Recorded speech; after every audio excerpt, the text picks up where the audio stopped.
یہ دیکھ رہے یہ دیکھ رہے کیا ہے یہ کیا ہے تعویذ ہے نا تعویذ ہے یہ انڈیا پاکستان میں عام ہے اس کو لوگ کیا کہتے ہیں اس میں قرآن مجید ہے حالانکہ قرآن مجید کی آیت اس میں نہیں ہوتی عام طور سے ہم نے کھول کے دیکھا ہے قرآن کی آیت نہیں نکلی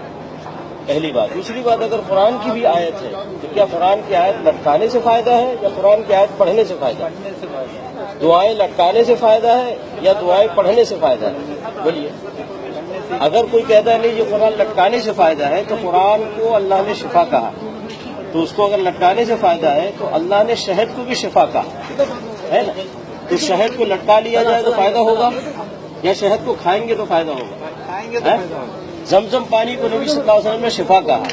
زمزم پانی کو لٹکائیں گے تو شفا ہوگا یا کہ پئیں گے تو شفا ہوگا تو اسی طریقے سے قرآن پڑھیں گے تو شفا ہوگا قرآن دعائیں پڑھیں گے تو شفا ہوگا لٹکانے سے شفا نہیں ہے نبی علیہ الصلوۃ والسلام جب کسی مریض کے پاس جاتے تو دعا کرتے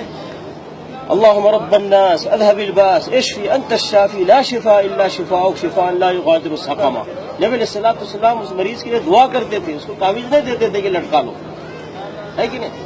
تو اس طریقے سے قرآن کے پڑھنے سے شفا ہے قرآن دعائیں پڑھنے سے شفا ہے لٹکانے سے شفا نہیں ہے میرے بھائی اس لیے یہ سب کام نہیں کرنا میرے بھائی نبی علیہ الصلوۃ والسلام نے کبھی کسی کو تعویذ نہیں دیا نہ اپنے بیٹی فاطمہ رضی اللہ تعالیٰ عنہ کو نہ اپنی بیوی عائشہ رضی اللہ تعالیٰ عنہ کو نہ اپنے نواسے حسن حسین رضی اللہ تعالیٰ عنہما کو کسی کو نہیں دیا نبی علیہ الصلوۃ والسلام حسن حسین رضی اللہ تعالیٰ عنہما کے لیے دعا کرتے وَعِيدُكُمَا بِكَلِمَاتِ اللَّهِ التَّامَّةِ مِنْ كُلِّ شَيْطَانٍ وَهَامَّةٍ مِنْ كُلِّ عَيْنٍ لَامَّةٍ نبی علیہ الصلوۃ والسلام اس طرح دعا کر کے حسن حسین کے لیے دعا کیا کرتے تھے کیوں نہیں ان کو تعویذ گلے میں ڈال دیتے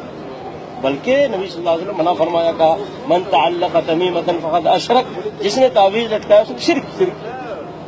تو تعویذ میرے بھائی اسلام میں نہیں ہے دین میں نہیں ہے اب اس کے بعد لٹکائیں گے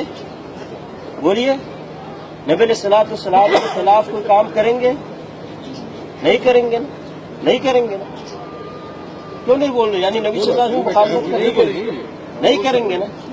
تو اس میں تعویذ بھی پہننا نبی صلی اللہ علیہ وسلم کی مخالفت ہے کریں گے یہ مخالفت نہیں کریں گے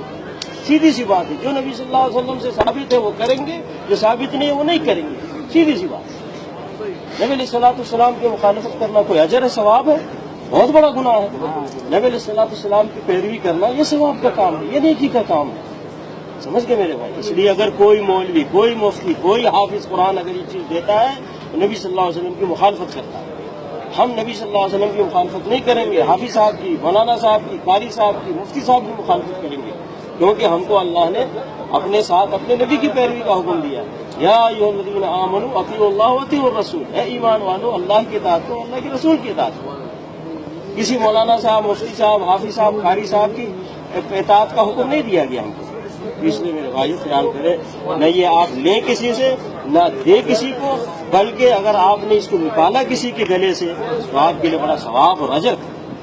اور قرآن پڑھیں قرآن پڑھیں قرآن پڑھیں قرآن پڑھنے میں شفا ہے قرآن سمجھ کر اس پر عمل کرنے میں ہدایت ہے اور دنیا میں عزت ہے اور آخرت میں نجات ہے سمجھ گئے نا میرے بھائی اس لیے خیال کریں آج محمد صلی اللہ علیہ وسلم کی مسجد میں ہی اس وقت اسی جگہ سے نبی صلی اللہ علیہ وسلم دین سکھاتے تھے سمجھاتے تھے صحابہ کرام کو اور اس پہ وہ عمل کرتے تھے نبی صلی اللہ علیہ وسلم فرمایا علیکم بسنتی و سنت الخلفاء الراشدین المہدیین لازم پکڑو میرے طریقے کو اور میرے خلفاء راشدین کے طریقے کو جو ہدایت یافتہ ہے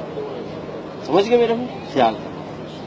ہم یہ پیغام دے رہے ہیں یہ نہیں کہ ہماری بات مانو اللہ اور اللہ کے نبی صلی اللہ علیہ وسلم کی بات مانو